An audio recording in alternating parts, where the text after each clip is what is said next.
So I'm going to put another little flare of light just over the top of that support. About a year ago, I entered Sky Art's Portrait Artist of the Year, a national competition which is also televised. And if you want to find out about that story, then I'll put a link in the description for the video where I kind of describe that whole process.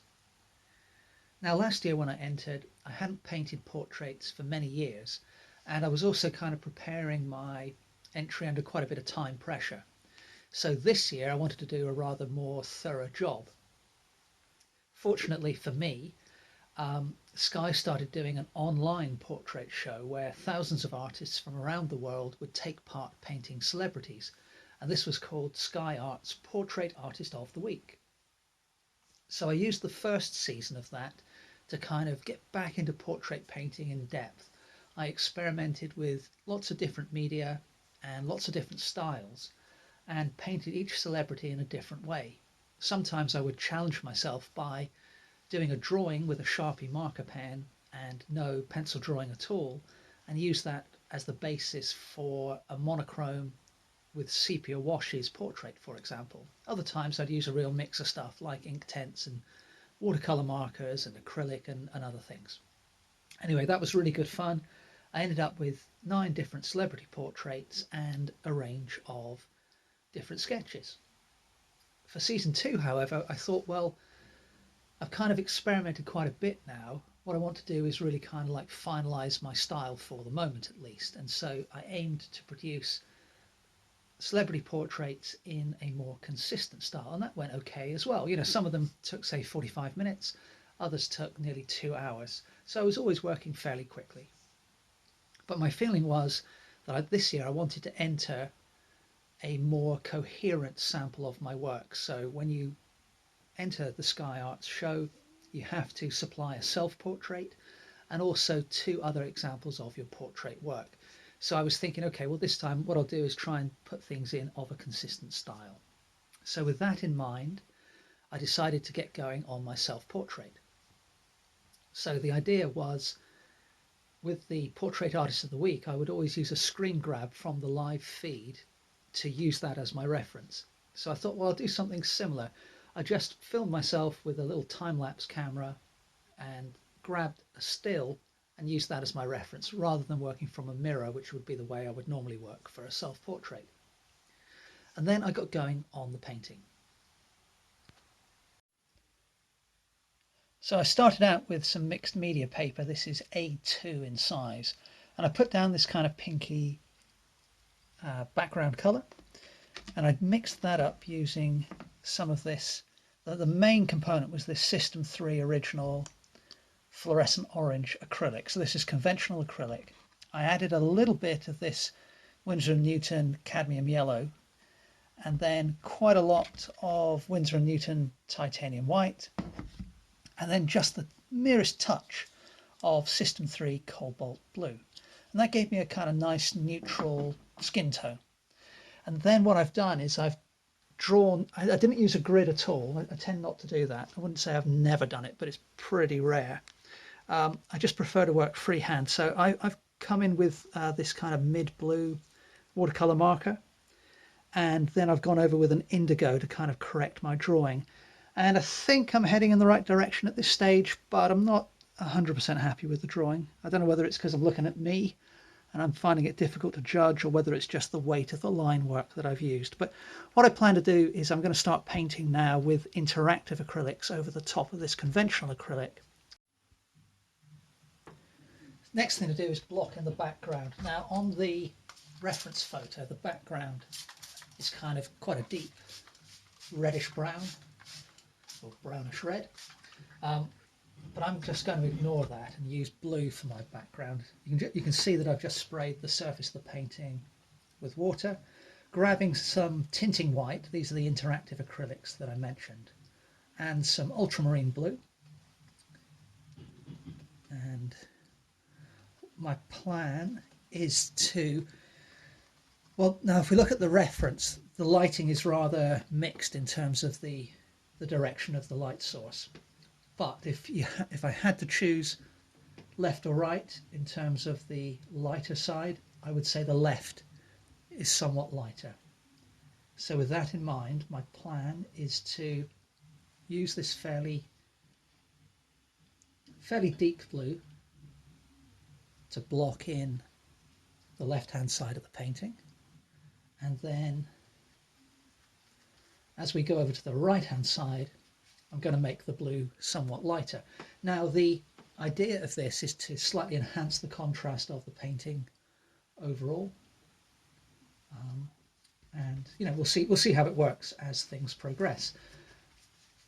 The purpose of spraying the surface of the painting with water is that it just lets the interactives glide over the surface of the paper a little more freely. Because the underlying layer is conventional acrylic, it's completely waterproof. You can see that as I spray the drawing, the watercolor marker, some of that is running. And that's okay. It's not ideal really, but it's not a big deal because I'm going to be painting over most of that anyway, and enough of it will be preserved that I'm going to be able to follow my my drawing without that problem. The brush I'm using is a flat 1-inch wide brush. Perhaps not as big as you might expect to cover such a large area, but these interactives on the wet surface, they flow so easily. I find that it's a pretty good sized brush to give me a nice balance between being able to cover a large area and also small enough that I can kind of get into little intricacies of shape and outline if I need to. So now the hair, obviously, alas, I don't have much hair these days, but obviously I need to include it. But because the background is going to kind of show through, I'm going to more or less ignore it up here on top of the head for the moment. So, I'll put in a few wispy bits towards the end and that background will show through. Now, at the moment, I'm pretty much just following my drawing. I am looking at the reference as well. I'm not 100% convinced I've got everything quite right with my drawing. The mouth is certainly not tipping at quite the right angle. But I've just added a bit more of the titanium white to the mixture. And, as a first approximation, the drawing's not too bad. So we'll just keep going with that for the moment. Notice how easily I can blend this slightly lighter tone into the darker tone with the interactive, so that's really cool. And then I'm just going to add a little bit more white and do something similar down here. It's not a massive variation in tone of the background, but it will help create the illusion of 3 dimensions in terms of the head and the face, just because it enhances the contrast between light and dark on the face a little bit. So general tip I would say is you always want to try and exaggerate slightly what you see in your reference or in real life. So I'm just going to finish off this little section now. Having completed the background, I've just switched to a smaller brush, and while I've got this blue mixed up, I'm just grabbing a little bit more of the tinting white and some of that light blue that I used for the right hand side of the background. And what I'm going to do is just use this to fill in the whites of the eyes, having just put my hand on the still wet paint of the background, but I think I've got away with that pretty well. And that's what I'm doing here. It's not enough to cover up the underlying drawing, the underlying lines I made mistakenly in places, but it's just beginning to subdue that warm background. And obviously I'll come back later and deal with that more precisely.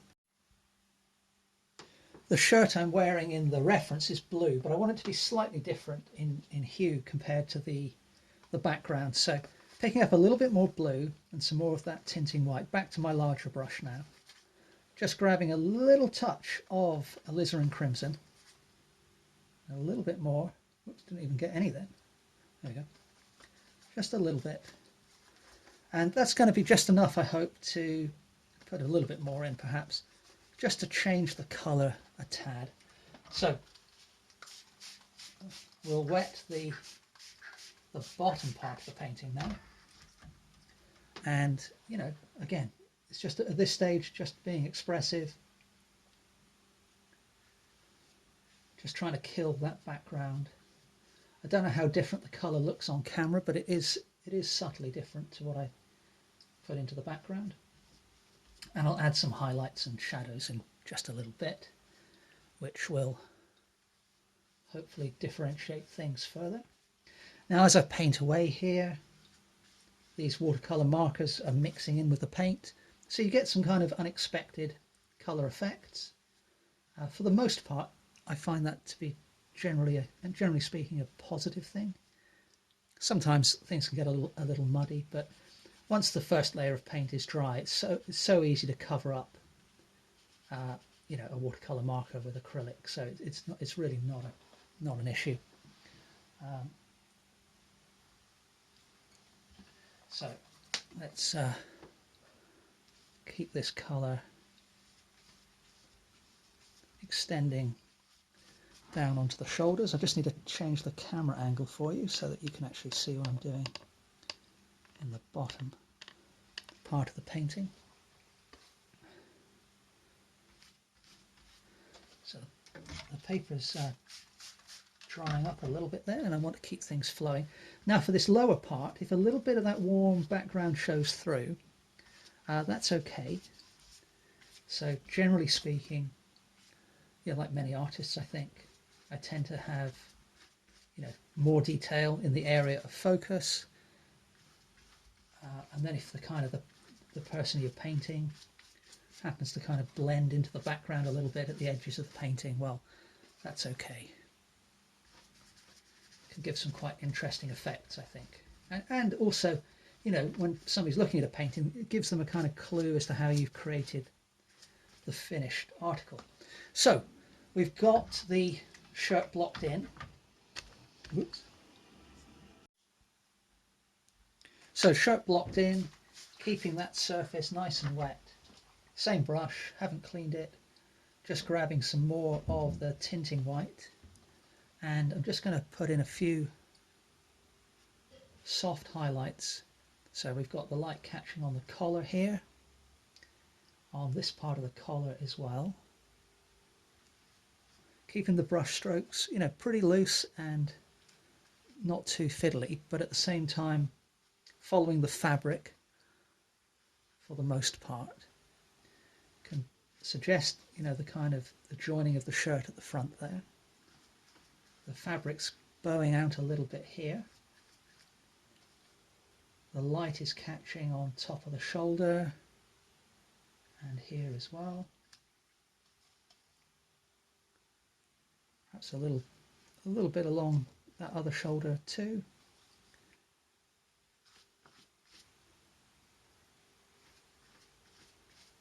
And that's probably enough for the moment. Having added some soft highlights, I'm just mixing up what I've got left of that ultramarine blue. There's still a little bit of the lighter blue left on the brush, and a little bit of the alizarin crimson in roughly equal measure. So that's going to give me kind of a deep blue, but with a little hint of purple in there. And I can use that applied a little bit more thickly. You know, still a fairly fluid layer. In fact, let's just, you know, get a little bit more water introduced to the surface. But I can use this colour to put down some cast shadows, and within that shadow there's a darker area there and then a darker area on the lower edge as well. And I can just begin to suggest that without, you know, overworking things, by making use of the underlying wet surface. The collar's also casting a bit of a shadow which lightens up as it goes this way. And a lot of what I'm doing here, it won't be completely clear how it's going to work in terms of creating the right illusion until the paint's completely dry. But it's fun to work wet in this way and make use of some of the automatic effects that you get. So we can always, you know, correct things later. Let's put a bit of dark shadow in there and under the collar. And we can also use that same colour to locate a button there and one there as well, without going into any sort of level of detail.